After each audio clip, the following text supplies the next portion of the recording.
So I said I wasn't going to do any more half-arsed reviews because they are my most popular but also most hated content on YouTube because, well, the clue's in the name really. I don't put a lot of effort into them, that was kind of the point.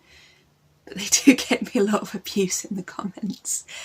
But the reason I'm doing this is, well, because I was asked to. This is slightly hashtag spawn. I'm going to show some stuff that has come from the online shop, artysound.com, and that's a drop shipping shop. Now, I hadn't heard of drop shipping before, and in the spirit of this series of interviews, I didn't go and research it. But as far as I can tell, you buy things from China, but you have someone in the UK that you can shout at if things go wrong.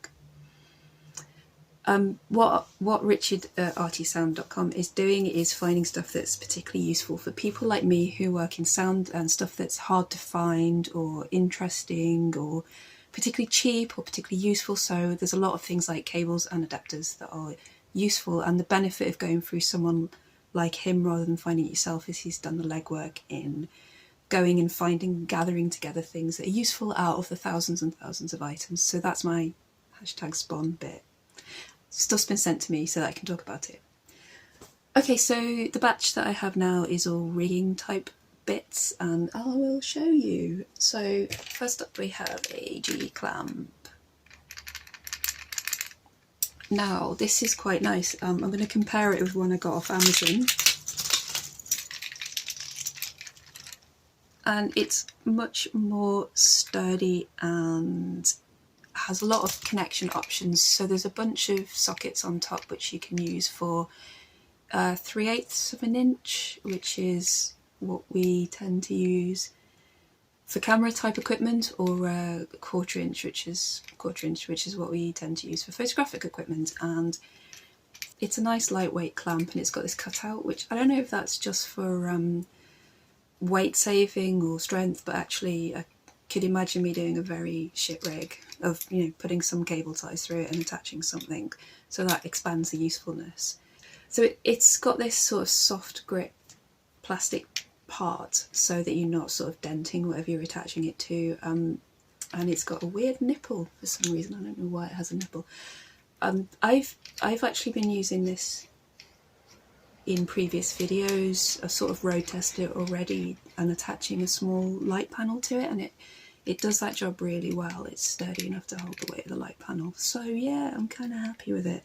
So a magic arm is an articulated arm that you can position in lots of different ways, and then when you tighten it up, it pulls the cable tight inside and all the articulations lock into place. And they're very expensive because they're very sturdy. And I have this fake one off Amazon, which I thought this was all segmented. It's not, it's just a pattern on the metal, and it sort of half does the job. It does lock in place when you tighten up, but it tends to fall apart. And this is what I kind of wanted a cheap alternative for until I can afford a proper magic arm, and the clamps on it aren't very good.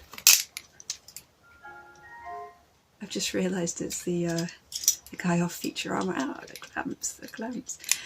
So yeah, I wanted a cheap alternative to a magic arm, and one of the things that came from Richard's shop is this, which is a gooseneck. And if you can combine that with the clamp, then you've got an assembly that essentially is like a cheap alternative to a magic arm. It's not as sturdy, but it'll do the job.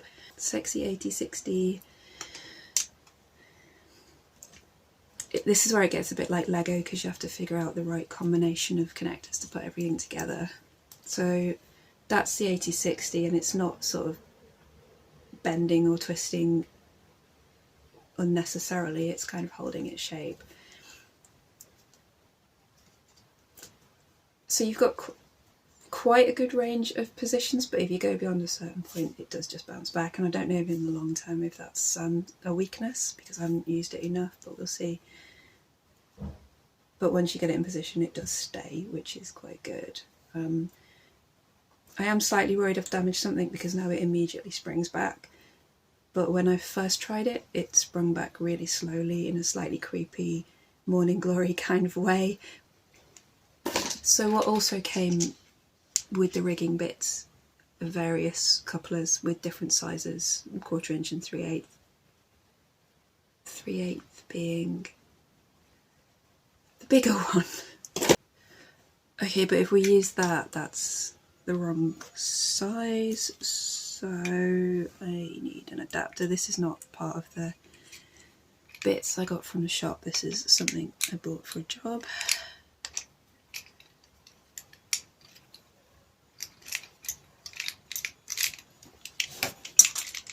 So there we have it, G-clamp, gooseneck arm, and it's taking the weight of a admittedly fairly small microphone, but it's doing it pretty solidly, so I wouldn't have a problem with using that on a job. But the one thing I would say is if you need something that's like super positionable and will fold up on itself, you're better off with a magic arm, because it gets a bit lively after a certain angle. So these are the couple of bits that I mentioned. They're quite useful just for attaching, you know, whether you want lighting kit or sound kit attached to your rig. Also, which is quite charming, the couplers for some reason came with a couple of temporary tattoos. So should you want to sort of blend in with the rest of the crew on your next job, feel free to get tatted up and yeah, just make friends with the grips, I guess. And the other rigging thing that I was a little uncertain as to whether it was useful was this sort of V-shaped thing. So what we've got is 2 mounting points and, you know, a friction joint to allow them to be repositioned in various ways. And when I first saw this, I thought, well, I don't really see that that's particularly useful, but actually I just used it in the last video that I made because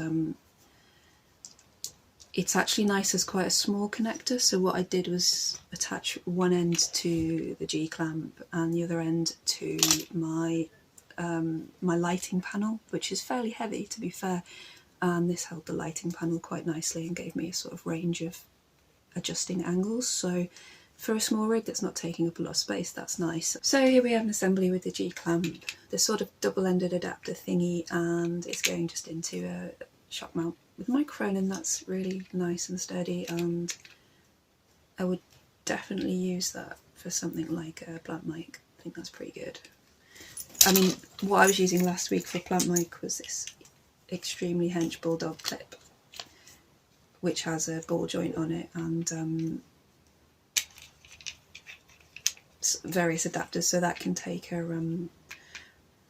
a mic mount straight on. And actually I found this really good, and I'm just showing you it because I'm not completely biased. It's not all about stuff you can buy on Richard's shop, it's about what you use for. So that's an alternative. You can get it off Amazon, and what I normally use this for is I've got a bar that I can mount, there's like a cold shoe extension bar that I can mount radio receivers on, so sometimes if you want a bunch of radio receivers, non-diversity, and you don't want them in your bag, that's quite useful. This is a bit of a digression, I'm going to put this away. So the last item isn't actually a grip thing, it's a boom pole bag. Well, actually it's a fishing bag, and I think Richard chose this because it appealed to his sense of humour, maybe? Boom fishing. To be honest, I use quite a lot of fishing stuff for work. Fishing bags tend to be cheaper than sort of bespoke sound bags, and you know, we've got the same sort of idea. We've got big padded bags with lots of compartments in. Use small tackle cases for mic fitting kits, so there's a lot of crossover there, and it's a good cheap thing to be able to do. There's another fishing bag, but it's actually sort of a plastic tube with high density nylon on the outside, so I quite like this if I'm travelling. You know, if my boom pole's going to be getting chucked around, it's pretty cool because it's fully protected. So obviously something like this isn't protected in the same way, but it's very light, it folds up small, it's quite high density nylon, and the zip seems pretty sturdy. And it is actually padded and waterproof, so you know, I wouldn't have a problem with putting a boom pole in this and taking it into town. I don't know what the total length of pole you can fit in it is. I will measure it and report back. But this is my little dock pole, which is quite short and there's plenty of space. I suspect Richard's chosen this deliberately because it is long enough to get a folded up 5-section drama pole in, but I don't have one to hand, so I can't check. Definitely some interesting small bits and bobs there that could be quite useful. Do check out the store. Like I say, I don't really understand drop shipping, but I think, you know, it's probably good that you have a contact in the UK who can both find things for you but also help you resolve if you have any problems. Do you know what? I've had fucking green sleeves every day during lockdown and it's driving me insane.